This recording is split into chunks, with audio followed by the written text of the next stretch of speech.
भूकम्पपछिको आशा, सावधानी र सूचनाका लागि भरोसा। नमस्कार, कार्यक्रम जीवन रक्षामा स्वागत छ। म सरोज ओली। यो कार्यक्रम यूएनडीपीको सहयोग, सामुदायिक सूचना नेटवर्क सीआईएन को संयोजन र रुकुम पश्चिम अनि जाजरकोटका सामुदायिक रेडियोहरूको सहकार्यमा रेडियो खलंगा जाजरकोटले उत्पादन गरिरहेको छ। कार्यक्रम जीवन रक्षा हरेक बिहान 7 बजेदेखि आधा घण्टा प्रसारण हुन्छ। कार्यक्रम जीवन रक्षा सीआईएन मार्फत रेडियो खलंगा जाजरकोट, रेडियो हाम्रो पाइला, रेडियो जाजरकोट, रेडियो पृथ्वी अनि रुकुम पश्चिमको रेडियो सानुभेरी, रेडियो समावेशी आवाज, रेडियो सिस्ने, मौराखारा एफएम, रेडियो चौरजारी, आफ्नो एफएम लगायत रेडियो तथा वेबसाइट अनि विभिन्न सामाजिक सञ्जालबाट पनि यो कार्यक्रम सुनिरहनु भएको छ। कार्यक्रममा हामी जाजरकोट भूकम्प प्रभावितका भोगाई, सिकाई, सावधानी र सकारात्मक सोच विकास गर्ने खालका सामग्री प्रस्तुत गर्छौं। भूकम्पपछि शारीरिक तथा मनोवैज्ञानिक रूपमा देखिएको परिवर्तन र यसको समाधानका बारेमा पनि हामी विज्ञ र सरोकारवालासँग कुराकानी गर्छौं। कार्यक्रम जीवन रक्षामा तपाई पनि सहभागी हुन सक्नुहुन्छ। यसका लागि 08943202 मा अहिले नै फोन गर्नुहोला। स्थानीय सरकारले विपद व्यवस्थापन नीति बनाएर कार्यान्वयन गर्नुपर्छ। नीति निर्माण र कार्यान्वयनको अवस्था कस्तो रह्यो, यस बारेमा कुराकानीका लागि जाजरकोटको भेरी नगरपालिकाका निमित्त प्रमुख प्रशासकीय अधिकृत दलबहादुर घरती यति बेला हाम्रो रेडियो खलंगाको अस्थायी स्टुडियोमा हुनुहुन्छ। यसबारेमा तपाईका कुनै प्रश्न अनि जिज्ञासा भएमा हामीलाई फोन गर्नुहोला 08943202 मा। जाजरकोट भूकम्पपछि अस्थायी आवास निर्माणमा प्रभावित देखि सरकारवाला निकायको ध्यान केन्द्रित छ। विपदको सामना गर्न बनाएका ऐन कानून कार्यान्वयनको अवस्थाका बारेमा पनि फाटफुट छलफल गाउँ बस्तीमा सुनिन्छ। आम नागरिकले विपदको नीति र ऐनको पूर्ण कार्यान्वयन नभएको भनिरहँदा स्थानीय सरकार भने नीतिको कार्यान्वयनका कारण सकारात्मक प्रभाव परेको बताउँछन्। शारदा पुनको रिपोर्ट। जाजरकोट भूकम्प जाँदा करिब मध्यरात भइसकेको थियो। त्यसकारण पनि धेरै जनधनको क्षति भएको समाजका अगुवा बताउँछन्। भेरी नगरपालिका 1 का मनोज विक भने भूकम्प लगायतका विपदको पूर्व तयारी हुनुपर्ने जति नभएको बताउनुहुन्छ। सरकारी कर्मचारीको वर्षको एउटा तलबको 10% चाहिँ काटेर यस्तो विपदको बेलाका लागि छुट्याएर राख्नु पर्या झन् बेस हुन्थ्यो। प्रत्येक वडाहरूले अथवा नगरपालिकाहरूले पहिले यसका लागि केही विशेष तयारी गरेर हुन्थ्यो, जस्तो कि अहिले तिरपाल दिया, ब्ल्याङ्केट दिया। यो अलिअलि पहिलेदेखि जम्मा गरेर राखेको भए हामीले बाहिरबाट आएको सामानको लागि त्यति आशा कुर्नु पर्दैन थियो होला। एकचोटि इन्जिनियरको टोली खटाएर धेरै भन्दिन लगभग 4-5 महिनामा एकचोटि गएर टोलमा गएर यसरी घर बनाउनु पर्छ, यस्तो गर्नुपर्छ भनेर सिकाइदिएको भए अहिले त्यति सायद क्षति हुँदैन थियो होला। स्थानीय सरकार सञ्चालन ऐन 2074 मा विपद व्यवस्थापनका लागि गर्नुपर्ने काम 12 बुँदामा लेखिएको छ, जहाँ विपद अघि, विपदको समय र विपदपछि स्थानीय सरकारले गर्नुपर्ने तयारी र कामका बारेमा भनिएको छ। भेरी नगरपालिका 3 स्यालाकी मिना नेपाली। त्यस्तो सूचनाहरू अनि यस्तो हुन्छ है, तिमीहरू सचेत भएर बस। अनि त्यसपछि तपाईहरु यस्तो ठुलो घरमा भित्र नबस्नु, अनि अलि सचेत भएर हाल्ने मान्छेले पनि अलि सानो घर अलि पक्की गराएर हाल्नु। जस्तै ठुलो घरमा धेरैहरू नबस्नु भन्ने भइदिया हुन्थ्यो, अब सूचना दिया हुन्थ्यो भन्ने लागेको छ कि अहिले त क्षति पनि कम हुन्थ्यो होला हैन। मान्छे पनि यस्तै एउटै घरका 4-5 जना नभत्किन नमर्थे होला। विपदको बेलामा उद्धार राहत, पुनर्स्थापना तथा पुनर्निर्माण बारे कसरी अगाडि बढ्ने भन्ने पनि ऐनमा व्यवस्था छ। जाजरकोटको भेरी नगरपालिका वडा नम्बर 8 का वडा अध्यक्ष वीरबहादुर चन्द पनि नीति कार्यान्वयनका कारण अहिलेको भूकम्पमा राम्रो काम भएको दावी गर्नुहुन्छ। स्थानीय तहले भेरी नगरपालिकाले विशेष गरेर योमा चाहिँ एकदम सहज तरिकाले चाहिँ यो प्रतिकार चाहिँ गरेको छ भने अब विपद पुनर्निर्माण, आवास निर्माणदेखि लिएर पुनर्निर्माण र पुनः स्थापनासम्मका कुरा जे छन्। विपद व्यवस्थापनका लागि तिनै तहका सरकार बीच समन्वय र विपद नीति निर्माण, कार्यान्वयन र अनुगमन, विपद जोखिममा रहेका क्षेत्रको मूल्याङ्कन तथा नक्साङ्कन, समुदायमा आधारित विपद व्यवस्थापन सम्बन्धी कार्यक्रम सञ्चालन लगायतका काम स्थानीय सरकारको हो। यसका लागि बजेट पनि छुट्टिन्छ। तर जाजरकोट भूकम्प अघि यी विषयमा पर्याप्त काम भएको अनुभूत पालिकावासीले गर्न पाएका थिएनन्। शारदा पुन, सीआईएन, रेडियो हाम्रो पाइला, जाजरकोट। रिपोर्टपछि कुराकानीतर्फ लागौं। स्थानीय सरकारले विपद व्यवस्थापन नीति बनाएर कार्यान्वयन गर्नुपर्छ। नीति निर्माण र कार्यान्वयनको अवस्था कस्तो रह्यो, यस बारेमा कुराकानीका लागि हाम्रो अस्थायी स्टुडियोमा जाजरकोटको भेरी नगरपालिकाका निमित्त प्रमुख प्रशासकीय अधिकृत दलबहादुर घरती हुनुहुन्छ। तपाईलाई कार्यक्रम जीवन रक्षामा स्वागत छ। जुन स्थानीय सरकार गठन भएको 6 वर्षभन्दा बढी भयो, भेरी नगरपालिकाले विपद व्यवस्थापन सम्बन्धी कानून निर्माण र कार्यान्वयनमा कस्तो अभ्यास गरेको छ? पहिलो कुरा त विपद व्यवस्थापन सम्बन्धी अधिकारको विषयमा हेर्नु हो भने स्थानीय तहको अधिकार सूची अन्तर्गत संविधानको अनुसूची 8 को सिरियल संख्या 20 मा विपद व्यवस्थापनको जिम्मा स्थानीय तहहरूको रहेको कुरा चाहिँ उल्लेख छ संविधान तय। र तत्पश्चात चाहिँ संघ, प्रदेश र स्थानीय सरकारको साझा सूचीका रूपमा अनुसूची 9 मा यो विपद व्यवस्थापन सम्बन्धी साझा अधिकार सूचीको रूपमा व्यवस्था गरिएको छ संविधान तय।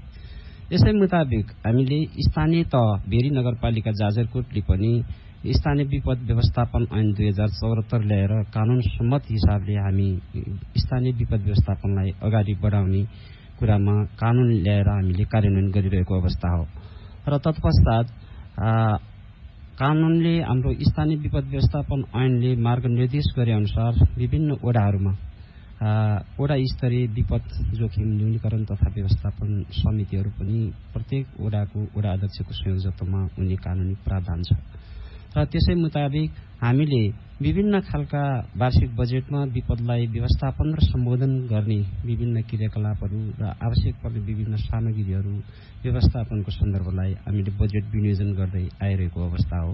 र यसै अनुसार हामी स्थानीय सरकारको विपद व्यवस्थापन समितिलाई नियोजित हिसाबले देखा पर्न सक्ने र आउन सक्ने सम्भाव्य विपदका कुराहरूलाई सम्बोधन गरेर हामी अगाडि बढिरहेको अवस्था हो, जसमा स्थानीय प्रशासन जसरी प्रहरी युनिट जस्तै नेपाली सेना लगायत विभिन्न स्थानीय प्रशासन र शान्ति सुरक्षासँग सम्बन्धित युनिटहरू र भेरी नगरपालिका स्वयं संस्थागत रूपमा कार्यालय र त्यस पछाडि विभिन्न वडाहरूका वडा समितिहरूको संयोजनमा नै संयुक्त रूपमा विपद व्यवस्थापनलाई व्यवस्थापन गर्ने कुरामा हामी अगाडि बढिरहेको सन्दर्भ छ। यसको कार्यान्वयनका लागि के अभ्यास गरिएको छ? यो कानून जुन ऐन छ प्रभावकारी रूपमा कार्यान्वयन गरिएको भए अहिलेको जत्रो क्षति हुने थिएन कि? वास्तवमा यति बेला हामी अत्यन्तै दुःखद अवस्थामा छौं र विपद एउटा दुर्भाग्यपूर्ण कुरा हो। र वास्तवमा विपद बाजा बजाएर आउँदैन र विगतका अभ्यासहरू, अनुभवहरू र अध्ययनहरू र विभिन्न प्रतिवेदनहरूले विपदका सन्दर्भमा विभिन्न चाहिँ प्रतिवेदनहरू दिएका थिए, विभिन्न जानकारीहरू दिएका थिए र त्यही अनुसार हामी चाहिँ विपदलाई व्यवस्थापन गर्नुपर्छ भन्ने सैद्धान्तिक पाटोमा बढी चाहिँ रोमल्यौं र विपदलाई व्यवस्थित हिसाबमा व्यावहारिक ढंगले विपद आइलाग्दा कसरी सम्बोधन गर्ने भन्ने विषयमा जति पर्दा चाहिँ अनुभूत भएको छ, जति पर्दा चाहिँ आवश्यकताको महसुस भएको छ, त्यो कुरा वास्तवमा योभन्दा अगाडि त्यति टटकारो रूपले महसुस गरेका थिएनन्। जनप्रतिनिधि लगायत सबै प्रतिनिधिहरूले त्यसरी चाहिँ महसुस गर्नुभएको थिएन। जब चाहिँ गत कार्तिक 17 को भूकम्प गयो त्यस पछाडि सबैका मन, मस्तिष्क र दिल दिमागमा विपद एउटा अत्यन्त महत्वपूर्ण क्षेत्र रहेछ र यसलाई सम्बोधन र यसलाई व्यवस्थापन गर्नको लागि बजेट एलोकेटदेखि लिएर विभिन्न प्राविधिक कुराहरू, तालिम, जनशक्ति सामग्रीहरूका बन्दोबस्तका सामग्रीहरू व्यवस्थापन गरेर हामी विपद आउनु पूर्व तयारी योजनाका साथ हामी बस्नुपर्छ भन्ने चाहिँ अनुभूत अहिले भएको छ। मैले त्यही कुरा जोड्दैछु सर, यो विपदको पूर्व तयारीका लागि अहिले तपाईले के काम गरिरहनु भएको छ? हामीले विपद भन्दा अगाडि अहिले काम गरेको सन्दर्भमा हामीले स्थानीय ऐन ल्यायौं, कानून ल्यायौं र वडा स्तरमा विभिन्न वडा स्तरीय विपद जोखिम तथा न्यूनीकरण व्यवस्थापन समितिहरू गठन गरेका थियौं र अहिले हामीले खासमा के गरिरहेका छौं भने जब भूकम्प आइसक्यो, भूकम्प पश्चात रेस्क्यु र रिसर्चको कुरालाई हामीले अगाडि बढायौं र त्यस पछाडि रिलिफको कुरामा, राहत वितरणको कुरामा अगाडि बढ्यौं र अहिले रेस्क्यु र रिसर्चको कुरा पछि रिलिफको कुरामा राहत वितरण जस्तै अस्थायी रूपमा चाहिँ जुन विपद प्रभावित व्यक्तिहरू हुनुहुन्थ्यो उहाँलाई कम्मलहरू त्यस पछाडि लिएर तिरपालहरू र म्याट्रिक्सहरू वितरण गर्ने कुरा गर्यौं। त्यो प्याकेज पनि सकिएको छ र अब हामी चाहिँ अस्थायी आवास निर्माणको कुरामा केन्द्रित भइरहेका छौं। हामी संस्थागत हिसाबमा सबै अहिले अस्थायी आवास निर्माणको कुरालाई कसरी चाहिँ प्रभावकारी ढंगले सफल बनाउने र प्रभावकारी ढंगले कार्यान्वयन गर्ने भन्ने विषयमा केन्द्रित भएका छौं। हामी यति बेला हामीसँग केही स्थानीयको गुनासाहरू छन्, प्रश्नहरू छ, त्यो सुनौं। हाम्रो घर गएको हाम्रो त्यहाँबाट अब सरकारले घर दिनु भन्छ हामी कहाँ जाने हो क्या खाने हो कता जाउँ ऐलानीमा छौँ हामीहरू अब यहाँ घर हाल्न नदिएमा चाहिँ हामी कता जाने हो क्या खाने हो बुढाबुढी मान्छे अवस्था डाउन भयो अब यही 12 वर्ष राखौँ यहीँ छौँ हामी नगरको कर पनि तिरेका छौँ बिजुलीको बिल पनि तिरेका छौँ पानीको बिल पनि तिरेका छौँ हामीले सब गरेका छौँ कि यसले जग्गा दिनु ऐलानी हो कर सर नलिनु पर्ने थियो क्या अब यो कर नलिनु पर्ने थियो हामीलाई बिजुलीको कर पनि लगाइए सब गरेर पानीको बिल पनि लगाइए अब कहाँ जाने हो कता जाने हो कि सरकारले अर्को ठाउँ दिनु पर्यो कि यही ठाउँमा बसोबास गरिदिनु पर्यो हो त्यो हो जुन कुरा सुन्नु भयो नि सर के भन्नुहुन्छ यस विषयमा यसको बारेमा वास्तवमा भूकम्पबाट प्रभावित भइसकेपछि नागरिकको एउटा गुनासो आएको छ उहाँको प्रश्नकर्ताको गुनासो आएको छ त्यसमा त चाहिँ व्यक्तिगत हिसाबले म संवेदनशील छु र किनभने उहाँको दुईटा कुरा देखिन्छ उहाँको क्वेसनमा एउटा सार्वजनिक ठाउँमा बनाएको घर चाहिँ मा चाहिँ सरकारले के व्यवस्था गरिदिने र कर र पानीको कुरा लिनुभयो भन्ने कुरा छ महसुलको कुरा यो भूकम्प पछि प्रभावित व्यक्तिहरूलाई कसरी सम्बोधन गर्ने उहाँहरूको चाहिँ जीवन निर्वाहलाई कसरी सरल बनाउने भन्ने विषय सरकारका नीति र सरकारका कार्यक्रम अनुसार अगाडि बढ्ने विषयहरू हुन् जुन जहाँसम्म उहाँको क्वेसन छ जुन सार्वजनिक ठाउँमा अथवा उहाँले ऐलानी शब्द प्रयोग गर्नुभएको छ सार्वजनिक ठाउँमा चाहिँ उहाँले घर बनाउनु भएको छ वास्तवमा त्यो ऐलानी ठाउँमा घर चाहिँ पुनर्निर्माण गर्न दिने कुरा राज्यको नीतिले स्वीकार्दैन र त्यो कुरा चाहिँ राम्रो पनि होइन र सार्वजनिक ठाउँको अतिक्रमण गरेर बनाइएका घरहरूमा उहाँहरूलाई फेरि बनाउनको लागि त्यही सार्वजनिक जग्गा उपलब्ध गराउनु पर्छ भन्ने कुरा विशुद्ध यो कानून सम्मत बाहिरको कुरा हो यो उहाँले स्वीकार्नुपर्छ कि सार्वजनिक ठाउँमा भएको हालेको जग्गाहरू चाहिँ कुनै पनि हालतमा कुनै न कुनै समयमा एकपटक राज्यले कब्जामा लिन्छ जहाँ चाहिँ उहाँले महसुलको कुरा गर्नुभएको छ पानी बत्ती बिजुलीको करको कुरा गर्नुभएको छ यसमा चाहिँ हामीले स्थानीय तहले सार्वजनिक ठाउँमा बसेका नागरिकहरूलाई तत्काल उठाउन गाह्रो परेको सन्दर्भमा बहाल बिटौली कर त्यो पनि 78-79 सम्म 79-80 देखि हामीले रोकेका छौँ 78-79 सँग बहाल बिटौली कर लिएका हौँ त्यो स्थानीय सरकार सञ्चार ऐनले दिएको कानूनिक अधिकारभित्र लिएर हामीले त्यो कर लगाएर उहाँहरूलाई बस्ने वासस्थानको सुरक्षाको प्रत्याभूत गरेका हौँ टेलिफोन सम्पर्कमा हुनुहुन्छ उहाँको पनि स्पष्ट उल्लेख के छ भने सरकारले चाहेको बखत हामी चाहिँ उठ्छौँ भनेर उहाँले मन्जुरीनामा कागज गर्नुहुन्छ हेलो हजुर कहाँदेखि को बोल्नुभयो नमस्ते म भेरी नगरपालिका 1 देखि हेमन्त ओली तपाईको जिज्ञासा के छ राख्नुहोस् जुन यो हाम्रो जुन केन्द्रबाट आउनुभएका मन्त्रीहरू प्रदेशबाट आउनुभएका मन्त्रीहरूले अनि अन्य नगरपालिकाहरूले चाहिँ फरक तरिकाले अस्थायी टखरा बनाउने निर्णय गरेको छ र हाम्रो फरक तरिकाले भन्नाले जुन अस्थायी टखरा कुनै पनि जस्तो फरक तरिकाले बनाइरहेको छ भने हाम्रो भेरी नगरपालिकाले चाहिँ फरक नीति ल्याउनुको कारण के हो यो बारे जानकारी पाउन पाए धन्यवाद क्वेसनको लागि धन्यवाद विशेष गरी हजुरले एउटा क्वेसन गर्नु भएको छ यो थप नीति भनेको के रहेछ त्यसमा चाहिँ अझै प्रश्न बनाइदिएको भएमा आभारी हुन्थे तथापि तपाईको क्वेसनले संकेत गरे अनुसार अस्थायी टहरा निर्माण गर्दा भत्केका पुरानो संरचनाहरू अनिवार्य भत्काउन लगाउने नगरपालिकाको चाहिँ जुन नीतिलाई तपाईले इंगित गर्न खोज्नु भएको हो जस्तो लाग्छ म यस सम्बन्धमा प्रष्ट आधिकारिक संस्थागत र व्यक्तिगत धारणा राख्न चाहन्छु वास्तवमा भूकम्प आइसकेपछि जुन भूकम्प प्रभावित घर परिवारलाई अस्थायी आवास निर्माण गर्ने कार्यविधि 2080 आयो र यसले थुप्रै किसिमका विभिन्न भित्र कानूनिक मापदण्ड र प्रक्रियाहरू अनुसरण गरेको छ र पहिलो कुरा हामीले संक्षिप्तमा सोच्नुपर्ने र बुझ्नुपर्ने कुरा के हुन्छ भने अस्थायी आवास निर्माण गर्ने भनेको घर पूर्ण रूपमा क्षति भएका व्यक्ति र घर चाहिँ पूर्ण रूपले जोखिम छ एकदम मकिएको छ चर्किएको छ र बस्न लायक नै छैन तत्काल चाहिँ त्यसमा प्रवेश गर्न डर लाग्दो छ त्यस्तो अवस्थाका घरहरूलाई चाहिँ भत्काएर चाहिँ अर्को अस्थायी आवास निर्माण गरिनुपर्छ भन्ने राज्यको कन्सेप्टले सरकारको धारणा चाहिँ त्यसरी आएको हो जस्तो मलाई लाग्छ र यसरी आएको धारणामा हामीले यसलाई विभिन्न खालले व्याख्या गर्यौं, विभिन्न खालले बुझ्यौं र यसलाई विभिन्न खालले चाहिँ अरू मालमा प्रचार प्रसार गर्यौं र विभिन्न खालका अभ्यासहरू गर्यौं। त्यसैले यो विषयमा म के भन्न चाहन्छु भने जब अस्थायी टहरा भनेको यो अस्थायी नै हो, वास्तवमा 1-1.5 वर्षको लागि, बढीमा 1.5 लाख वर्षको लागि, अर्थात् स्थायी पुनर्निर्माणका घरहरू बनाइ नसकुन्जेलसम्मको लागि अल्पकालीन व्यवस्था हो।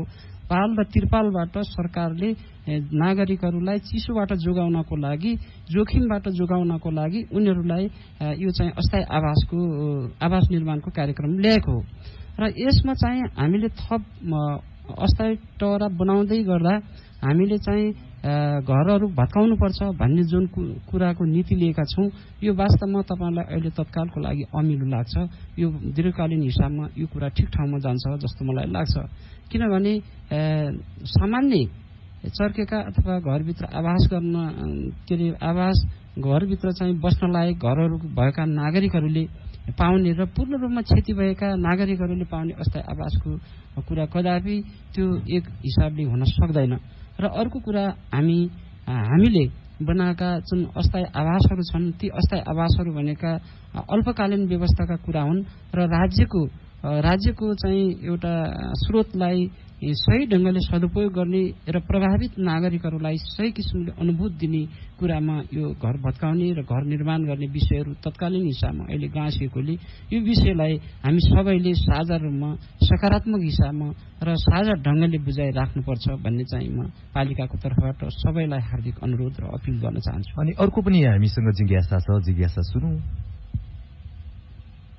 नमस्कार, मेरो नाम प्रकाश सिंह साई, भेरी नगरपालिका 3 तल्लो थापले। अहिलेसम्म भूकम्प पछाडिको अवस्था हेर्ने हो भने जुन किसिमको पहिलो टहरा बनाउने भन्ने विषय भएको थियो, त्यो टहरा बनाउने भन्ने विषय पहिलो चरणको 25,000 बापतको किस्ता अब त्यो आउँदै हो कि अब रोकिया हो त्यो मलाई थाहा भएन। नत्र भने मैले बोल्नु पर्दाखेरिको अवस्थामा मान्छेहरू भूकम्पका कारणले गर्दाखेरि थिलो भएका छन्। यहाँ अहिले चाहिँ चिसोयामको सिजनका कारणले गर्दाखेरि नि दीर्घ रोगी, सुत्केरी, अब बुढाबुढी मान्छेहरूको अवस्था चिन्ताजनक छ। यहाँ राज्यले अथवा नगरपालिकाले जति सक्दो छिटो यथाशीघ्र ढंगले यी राहतका विषयहरूलाई यो अस्थायी टहराको विषयमा 25,000 भन्दा म त 50,000कै व्यवस्था गरिदिएको एकलौटी राम्रो हुन्थ्यो भन्ने मेरो सोच थियो। सबै कुरा मैले सोचेर मात्रै नहुने फेरि त्यहाँ सरकार छ, सिङ्गो सरकार हुन पर्थ्यो कि म त एउटा चाहिँ एउटा उपभोक्ता या त जनता मात्रै भएको कारणले गर्दाखेरि मैले भने सिङ्गो नगरपालिकाले यथाशीघ्र एउटा चाहिँ आफ्नो जिम्मेवारी ढंगले आफ्नो चाहिँ जिम्मेवारी पूरा गरोस्। र अब सँगसँगै यहाँ भएका बस्तीहरूको विषयमा पनि तपाईको चाहिँ यहाँ एउटा भूमि आयोग गठन भएको छ।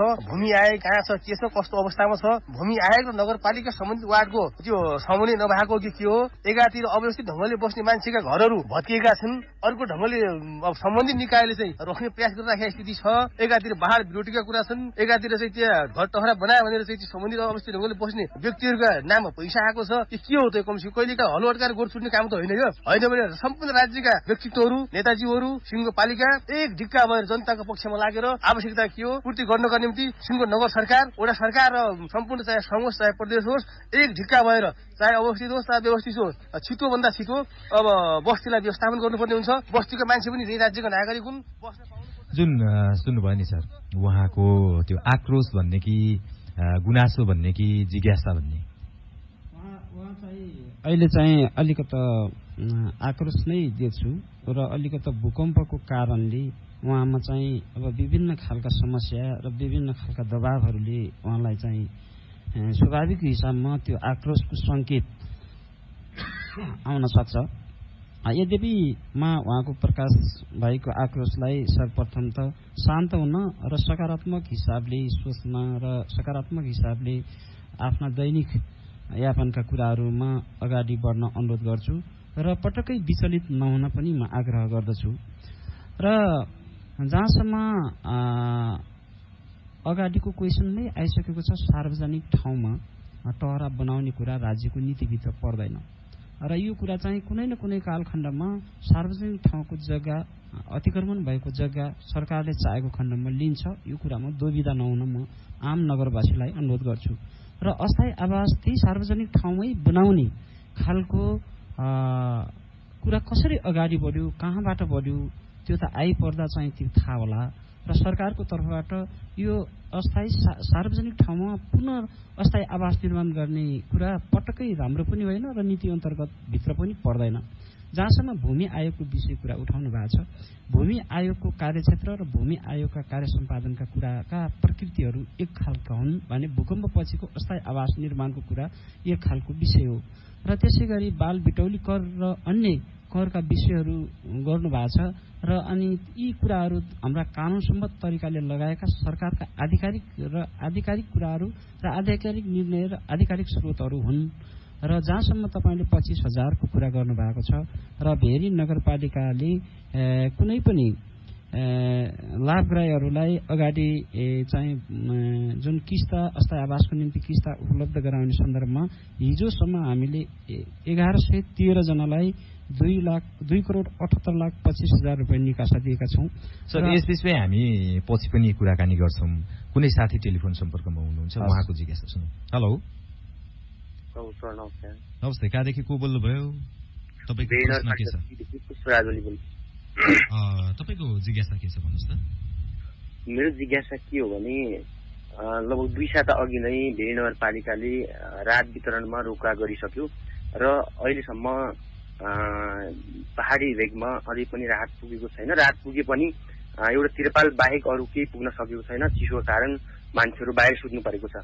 र अर्को कुरा, चर्किएको घर पूर्ण रूपले भत्काएपछि मात्रै अस्थायी टहरा निर्माण गर्ने भन्ने कुरालाई हाम्रो भेरी नगरपालिकाले निर्णय गरिसकेपछि आम मान्छेमा के चिन्ता छ भने पशु भैँसी पालेको 5-6वटा भैँसी पालेको र 8-10वटा बाख्रा हुन्छन्, त्योलाई आफ्नो तल्लो तलामा बाँध्न मिल्ने खालको घरलाई पुरै भत्काउने भनिसकेपछि आम मान्छेको चासो पूर्ण रूपले घर भत्काइसकेपछि हामीले एउटा तिरपाल मुनि मान्छे बसाल्ने कि पशु बसाल्ने भनेर चिन्ता एकदम आम मान्छेमा चिन्ता छ।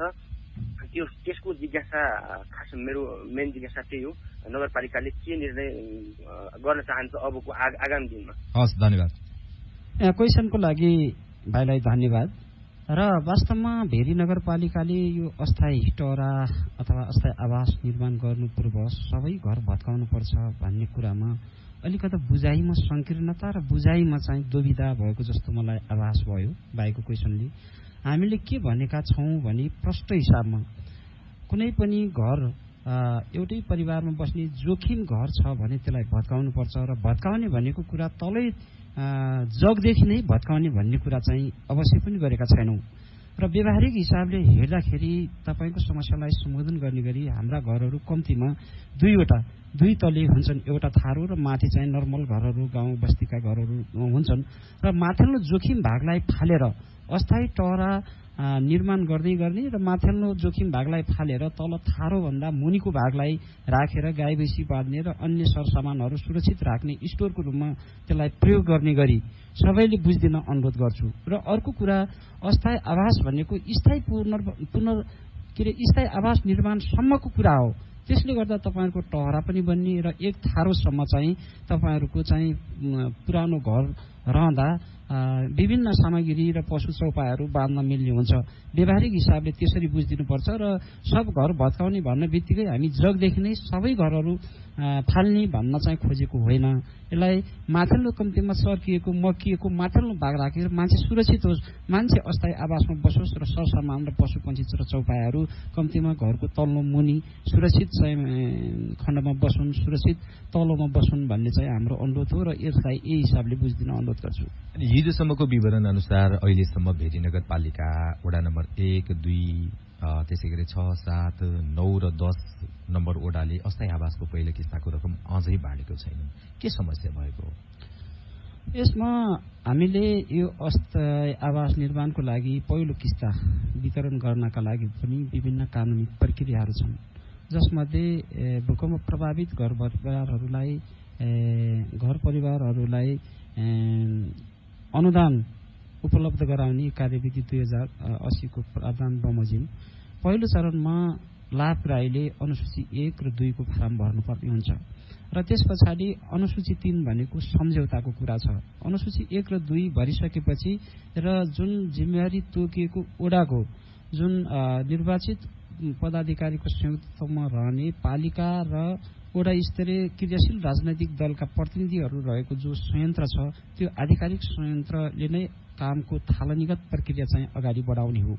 उसले लाभग्राही पहिचान गरिसकेपछि त्यो अनुसूची 1 र 2 अनुसारको लाभग्राही पहिचान गरिसकेपछि त्यसले चाहिँ स्थानीय स्तरको विपद जोखिम न्यूनीकरण तथा व्यवस्थापन समितिमा सिफारिस गरी पठाउँछ र सिफारिस गरी पठाइसकेपछि त्यो समितिले लाभग्राही कायम गरेर सोको विवरण जिल्ला विपद जोखिम न्यूनीकरण तथा व्यवस्थापन समितिमा पठाउने र उहाँले त्यो विवरणको आधारमा निकासा छोडेर जाने र निकासा आइसकेपछि कार्यविधिको अनुसूची 3 अनुसार सम्झौता फारम भरेर चाहिँ पठाउने र भरिसकेपछि त्यो सम्झौता बमोजिम हामीले चाहिँ पहिलो किस्ता रकम छोड्नुपर्ने हुन्छ। यो कानुनी प्रक्रिया र मापदण्डका कुराहरू हुन्। यसैले यो अलिकति लामो प्रक्रियालाई हामीले देखेर झन्झटिलो हुन्छ भनेर समयलाई ख्याल गरेर यो विभिन्न नागरिकका असहजतालाई महसुस गरेर हामीले यो सम्झौताको कुरा पनि हामीले ओडामै पठाइदिएका छौँ र ओडाले जति सक्यो छिटो सम्झौता गरेर पठाउँछ त्यति छिटो हामी चाहिँ यहाँबाट पहिलो किस्ता निकासा दिन आतुर छौँ। त्यसो भावनाले यो ओडाहरूमा जुन तपाईँले अगाडि नाम लिएका ओडाहरूमा लाभग्राही कायम गर्ने विषय टुङ्गिसकेको छ र ती ओडाहरूबाट सम्झौता गरेर आइपुग्ने विषयहरू अझै पनि टुङ्गिएको छैन, फाइल आइपुगेको छैन। आइपुग्न बित्तिकै कुनै पनि हालतमा नगरपालिका जसमा भेरी नगरपालिका 13 वटा वडा मात्र छ नगरपालिकामा, जसमा अहिलेसम्म 6वटा वडामा मात्र अहिलेसम्म यो जुन 6वटा वडामा अहिलेसम्म पनि यो किस्ता रकम वितरण हुनु लाजमर्दो होइन र अनि गाउँघरको सरकार अर्थात् पालिकाले यति काम पनि गर्न किन सकेन? यो क्वेसन मलाई भन्दा तपाईँहरूले प्रत्येक वडाका वडा अध्यक्ष र त्यहाँ बन्ने सर्वदलीय संयन्त्रलाई तिर्स्याउन बढी सान्दर्भिक देख्छु र त्यहाँबाट प्रक्रियाहरू पुगेर आइसकेका फाइलमा नगरपालिकाले कुनै पनि फाइलहरू राख्दैन। हामी बिहान 7 बजेदेखि बेलुका 8 बजेसम्म व्यस्त हिसाबले काम गरिरहेका छौँ। आइपुगेका फाइलहरू सकिएका छन् र प्रक्रियागत ढिलासुस्ती र सम्बन्धित सरकारवाला जो संयन्त्र छ त्यसको ढिलासुस्तीको कारण यसो हुन गएको म देख्दछु। अनि सर, अब हामी कार्यक्रमको अन्त्यतिर आइसकेका छौँ।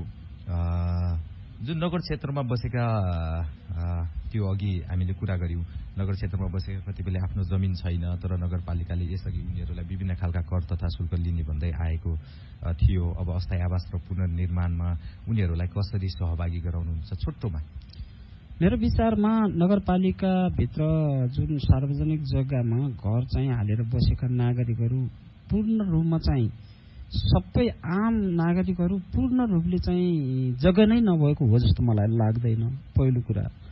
र दोस्रो कुरा चाहिँ यो नीति र सरकारको नीतिभित्र पर्ने विषय पनि होइन। अब सार्वजनिक जग्गा अतिक्रमण गरेर बस्ने कुरा भन्दा आफ्नै दर्ता भएका जग्गा र आफ्नै घरवास भएका स्थानमा स्थायी बसोबास गर्न म हार्दिक अनुरोध गर्छु। हामी कार्यक्रम जीवन रक्षाको अन्त्यमा आएका छौं। यसपटकको भूकम्पले के कुरा सिकायो? नगरपालिकाले अबका सम्भावित विपदलाई ध्यान दिएर के कस्ता थप तयारी गर्छ? वास्तवमा यसपटकको भूकम्पले 3-4वटा कुरा चाहिँ मैले सिकेको छु र यो अस्थायी तथा स्थायी आवास निर्माण गर्ने कानूनहरू निर्माण गर्दा अब अस्थायीको प्रक्रिया सकिएको छ। स्थायी आवास निर्माण गर्ने कुरा गर्दा संघीय सरकारले ल्याउने कार्यविधिहरू, स्थानीय तहका जटिलता, आवश्यकता र अवस्थाहरू के हुन् ती कुराहरूको राय सुझाव र परामर्शका आधारमा कार्यविधि र कानून ल्याइदिनुपर्छ। किनभने यो साझा अधिकारको विषय पनि हो। यो साझा अधिकारको विषय हुँदै गर्दा काठमाडौँमा कार्यविधि बनाएर यहाँका आवश्यकता र जटिलताहरू सम्बोधन हुँदैनन्। त्यसकारण स्थानीय तहबाट पनि कार्यविधिलाई कार्यान्वयन गर्ने र स्थायी आवास निर्माणको कुरालाई प्रभावकारी रूपमा कार्यान्वयन गर्नको लागि सम्बन्धित स्थानीय तहका आवश्यकता, अवस्था, जटिलताहरू सम्बोधन हुने गरेर चाहिँ कार्यविधि र कानून तर्जुमा गर्नुपर्छ भन्ने कुरा चाहिँ एउटा सिकाएको छ। र त्यसैगरी अब अर्को कुरा चाहिँ ढुङ्गा माटोले बनेका सबै कच्ची घरहरू वास्तवमा यी जोखिम छन्। यी नगरपालिकाका यी ढुङ्गा माटोले बनेका सबै कच्ची घरहरू स्थायी आवास निर्माणको कुरामा लिने कुरामा हामी सबैको एउटै मत र एउटै निर्णय छ। यो कुरा संघ, प्रदेश सरकार र राज्य सरकारवाला सबै निकायहरूले लिनुपर्छ र स्वीकार्नुपर्छ र सोही मुताबिक स्थायी आवास पुनर्निर्माणको कार्यक्रम ल्याइनुपर्छ। सरकारले विशेष प्याकेजका साथ यो कुरामा जोड़ दिनुपर्छ भन्ने कुरा गरेका छौं। र नगरपालिकाको तर्फबाट अब निर्माण गरिने स्थायी आवासका कुराहरू हुन्, जेसुकै यी कुरा आवासका भवनका कुराहरू हुन्। नक्सा पास अनिवार्य गर्ने र नक्सा पासलाई अनिवार्य गरेर अगाडि बढाउने, बिल्डिङ कोडलाई चाहिँ कम्प्रोमाइज हुँदैन र बिल्डिङ बायोलोजहरूमा केही कुराहरू हामीले यहाँको भूगोल अनुसार चाहिँ संशोधन गर्नुपर्छ र हामीले जमिनको आधारमा भूगोलको आधारमा हामीले बायोलोजहरू तयार गरेर अगाडि गर्नुपर्छ भन्ने चाहिँ हाम्रो सोच रहेको छ। त्यसै गरी नक्सा पासको हिसाबमा नगरपालिकाले केही करहरू सहुलियत दिने कुरा चाहिँ चलिरहेको छ। यसमा हामी यो कुरालाई छलफल गरिरहेका छौँ र त्यसै गरी अब भूकम्प प्रतिरोधात्मक घरहरू निर्माण गर्दा नगर स्थानीय सरकारहरूले विभिन्न कच्ची घर र पक्की घरका विभिन्न मोडेलहरू अब तय गर्नुपर्छ र त्यो मोडेलको आधारमा कच्ची घरहरू र पक्की घरहरू जुनसुकै घरहरू भए पनि भूकम्प प्रतिरोधात्मक घरहरू बनाउने गरेर त्यो मोडेल ल्याउनुपर्छ र जुन शहरी विकास तथा भवन निर्माण विभागले अन्तर्गत नेपाल आवास पुनर्निर्माण कार्यक्रम अन्तर्गत ती विभिन्न मोडेलहरू आइसकेका छन्। त्यसलाई चाहिँ हुबहु चाहिँ नगरपालिकाले आफ्नो स्थानीय सरकारले आफू ओनरसिप गरेर त्यसलाई हुबहु कार्यान्वयन गर्ने गराउने अवस्थामा ल्याउनुपर्छ। किनभने हाम्रा यहाँका आम नागरिकहरू पक्की घर बनाउने जीवन स्तरका हुनुहुन्न, आय स्रोत र आमदानीको हिसाबले त्यो कुरा सम्भव छैन। कच्ची घरहरू बनाए पनि त्यो मोडेल अब हामीले दिनुपर्छ ताकि अब बन्ने घरहरू सबै भूकम्प प्रतिरोधात्मक घरहरू हुन् भन्ने चाहिँ हाम्रो कुरा छ। हस्, महत्वपूर्ण समयका लागि धन्यवाद सर। हस्, धन्यवाद। यो सँगै कार्यक्रम जीवन रक्षाको समय आजलाई सकिएको छ। आजको कार्यक्रममा हामीले जाजरकोटको भेरी नगरपालिकाका निमित्त प्रमुख प्रशासकीय अधिकृत दलबहादुर घरतीसँग कुराकानी गर्यौं। कुराकानी मूलतः विपद सम्बन्धी नीति निर्माण र कार्यान्वयनको अवस्था तथा भूकम्पपछिको राहत वितरण, अस्थायी आवास निर्माण र पुनर्निर्माणका बारेमा केन्द्रित थियो। कार्यक्रमबारे कुनै प्रश्न वा प्रतिक्रिया भए रेडियो खलंगा jkt@gmail.com मा इमेल गर्नुहोला वा आइभीआर नम्बर 0156 8646 मा फोन गरेर दिइएको निर्देशन अनुसार आफ्नो विचार वा प्रश्न पनि रेकर्ड गराउन सक्नुहुन्छ। कार्यक्रम जीवन रक्षामा भोलि बिहान 7 बजे फेरि भेटौँला। आजको अंकबाट प्राविधिक साथी प्रकाश रोकाएर म सरोज ओली बिदा हुन्छु। नमस्कार।